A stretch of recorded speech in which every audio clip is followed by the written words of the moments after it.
اور یہ قرآن ایسا نہیں کہ اللہ کے سوا کوئی اس کو اپنی طرف سے بنا لائے.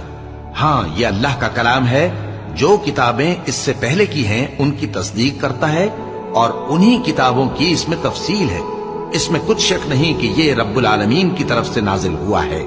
کیا یہ لوگ کہتے ہیں کہ پیغمبر نے اسے خود ہی گھڑ لیا ہے؟ کہہ دو کہ اگر سچے ہو تو تم بھی اس طرح کی ایک صورت بنا لاؤ اور اللہ کے سوا جن کو تم بلا سکو بلا بھی لو. حقیقت یہ ہے کہ جس چیز کے علم پر یہ قابو نہیں پا سکے اس کو نادانی سے جھٹلا دیا، اور ابھی اس کی حقیقت ان پر کھلی ہی نہیں. اسی طرح جو لوگ ان سے پہلے تھے انہوں نے جھٹلایا تھا. سو دیکھ لو کہ ظالموں کا کیسا انجام ہوا. اور ان میں سے کچھ تو ایسے ہیں کہ اس پر ایمان لے آتے ہیں اور کچھ ایسے ہیں کہ ایمان نہیں لاتے. اور تمہارا پروردگار شریروں سے خوب واقف ہے. اور اگر یہ تمہاری تکذیب کریں تو کہہ دو کہ مجھ کو میرے اعمال کا بدلہ ملے گا اور تم کو تمہارے اعمال